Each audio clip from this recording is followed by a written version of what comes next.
The UK Labour insisted that he needed to get through the general election first before deciding on what the future is like, as Scottish Labour leader Anas Sarwar was forced to step in to close the door on hopes for another referendum. Sir Keir Starmer wobbled on the question of Scottish independence when quizzed by the Scottish Daily Express, as he refused to rule out offering a Section 30 to the SNP. It sparked Scottish Labour leader Anas Sarwar to jump in and claim there would be no constitutional argument overshadowing the early days of a potential Labour government. The Labour leader made a final appearance in Scotland ahead of polls opening, where he warned Scots that a vote for anyone but him would bring about more chaos. But he was reluctant to discuss the prospect of a Skexit vote as he took questions from journalists in East Kilbride. The politician was introduced by the candidate for that area, wouId, with the party hoping to wrestle the seat away from the Nats. In the speech he did hit out at the SNP as he said, "I want a Labour government to have Scotland at its heart. The route to a Labour government runs through Scotland, has always run through Scotland.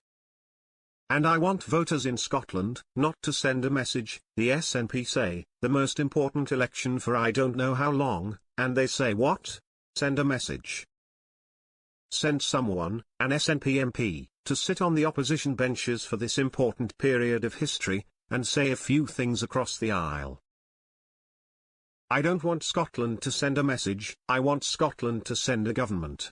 The Scottish Daily Express asked Sir Keir if he agreed with Mr Swinney that the SNP would still have a mandate for breaking up the UK even if Labour won, and if he would accept a request for a Section 30 if the First Minister applied for one straight away.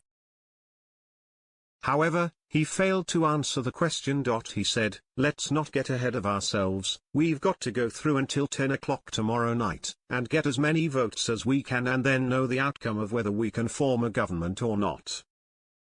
But the choice tomorrow is about the general election choice between more of the Tories or a Labour government, that is what it's about.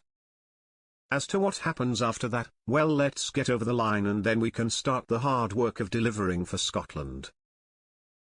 But his refusal to answer about a Section 30 provoked Scottish Labour leader Anas Sarwar to jump in to confirm that there would be no attempt to appease the Nats.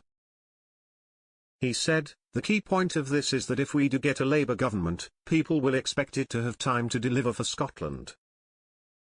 So the idea we're going to jump into a constitutional row for another referendum, that's just not going to happen.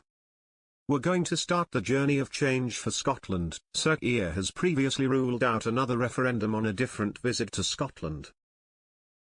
The First Minister has also attempted to claim that the election is already over north of the border, and that a vote for the SNP would make them stand up for Scotland.